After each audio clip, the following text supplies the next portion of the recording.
Hello everyone, welcome to the Ginger Snaps here's month of Horror-WEEN, where I'll be discussing the Halloween franchise.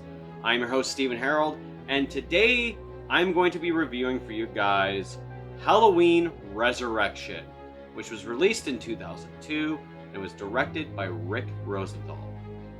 Before Jamie Lee Curtis signed on to do another Halloween film, which hence was Halloween H2O, it was already decided by Mustafa Akkad that they were going to do two films leading up to this, where Jamie Lee Curtis's character was going to be in it.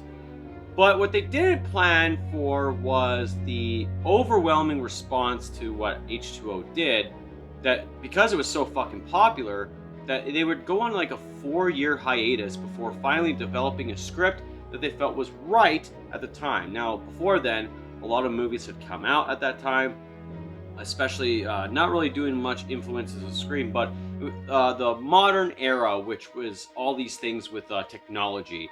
So they decided to play with that instead.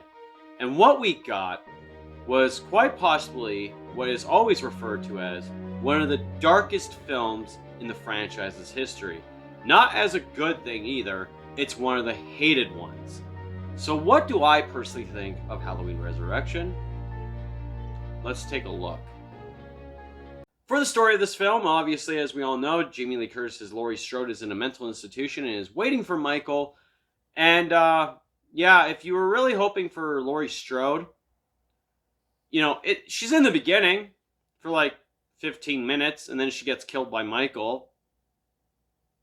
And then we get to a new story, which is a bunch of college campus people are accepted to join this game show, or live-streamed game show, which is a bunch of kids spending the night at the Myers house.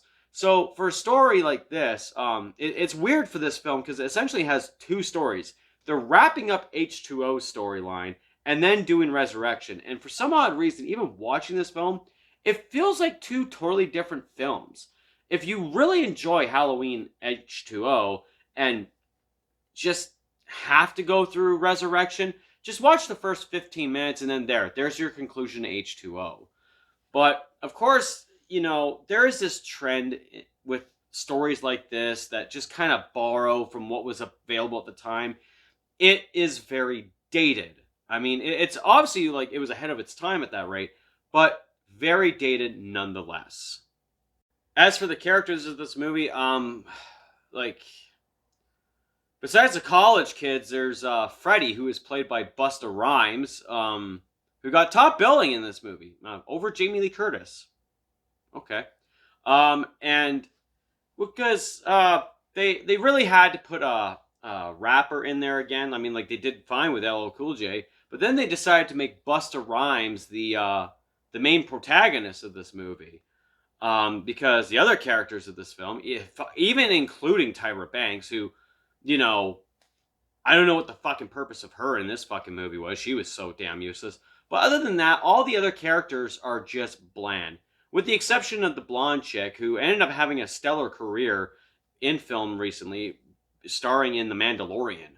But other than that, when it comes to the characters of this movie, this is one of the ones where it's just like, it's so bleak, it's so like unmemorable. I mean, like, before watching Halloween Resurrection, can you name me all the characters besides Freddy, for example? You probably forgot them all. Like, maybe even Decker, I guess. Who, by the way, if you guys don't know who that is, it's the one guy that the main protagonist apparently talks to online. Like I said, these characters are just so damn bland. You don't really give two flying fucks about them. So Michael Myers in this movie, wow, this is such a big departure from what we saw in the previous film. So he looked ominous in this movie, I get it, and everything about Michael Myers in this film just, sadly enough to say, does not make any fucking sense. He has now successfully killed his sister, right? He's successfully done it. So now he just goes home and lives in the sewer of his home. Okay. And then when these people just come to his house, he just feels like he has to murder them. But, I know what they were also trying to do, too, is the one main character was, I guess, supposed to look like Laurie, but she doesn't even look like her at all. And Michael kind of is supposed to have some sort of fondness with her, but he really doesn't. Like, for some odd reason, she sees visions of Michael, and Michael's been following her around, apparently. But that's the thing about this film. It makes no damn sense with even Michael Myers himself. I mean, I wish we could say a lot more positive things about Michael Myers in this movie. Like, I know a lot of people even shit on The Mask, for example. Now, I don't quite mind The Mask. It looked okay, but from what I have already understood is that they didn't have some special effects artist make a mask. They literally just grabbed a Halloween Michael Myers mask that was made from a company that since then has, gone under. And you could tell it's definitely not a special effects guy's mask at all. I mean, it's one of the ones where they decided, let's just go the cheap route. And instead, like, you even get a glimpse of what the mask originally looked like when Freddy's wearing it, and what it looks like now when it's all the definitions are definitely showing because of makeup. And also, I just don't like the fact that they decided to black out Michael's eyes. Obviously, with like eyeliner or whatever. It's just like, okay, so now Michael's Batman all of a sudden? I don't know. But one thing for sure about Michael Myers in this movie is he is definitely at the most weakest I've ever seen. Why do I say that? Well, I'll let you guys know on the negatives of this fucking film when I tell you about my problems with it. But yeah, this Michael is definitely one of the ones I don't care for. Oh, now for the climax of this movie, oh god, they're in the burning garage that now, for some odd reason, which we never saw before, there's a burning garage. There's a garage in the fucking Myers house. We never saw that before, but now suddenly it's there. And Michael Myers gets shocked in the balls by Freddy. That's where we also get the line, "Trick or treat, motherfucker." Yeah, I know. Fuck me. And then, yeah, Michael is electrocuted and burnt alive. And then, he gets taken to the morgue and he's got a burnt mask on. And then there's a jump scare. And it's supposed to set up another sequel that never came. Because this movie was very bad. There's only maybe one cool kill, and it was like one of the things that was in the trailer, which is the guy who gets stabbed by Michael when Michael busts out of the bathroom mirror. That was probably the only good kill in the whole entire movie. I mean, like, all these kills are pretty bland, but they're a little bit more creative than what Halloween H2O's kills were. So, not very impressive. Now, as you guys can obviously tell, I'm rushing through this a lot because there's really not much positive things to say about this movie. So let's just get on to the negatives about everything, all the fucking problems I have with this fucking movie. First things first, you kill Laurie Strode off in the beginning of the movie. And then all of a sudden, the story has now changed to these fucking people who just go to the Myers house. Even the story, even like when they get inside the house, all this furniture's there. All this shit's there. And automatically, when you watch the movie for the first time, if you're a true Halloween fan, you know for a fact that shit shouldn't even be there in the first place. Because if this is a sequel to H2O, which was in terms a sequel to Halloween 2 and the first Halloween, then you obviously know when Dr. Loomis and Sheriff Brackett go to the Myers house, it's empty. So all of a sudden, you get right off the bat that these Dangertainment character or crew members, they filled the house with a bunch of random shit. And yeah, even like just this whole mythology of like Michael is like chained up, he's been abused as a kid. Like, what the fuck? Now you guys are really trying. And of course, Freddy. Karate kicking the shit out of Michael Myers.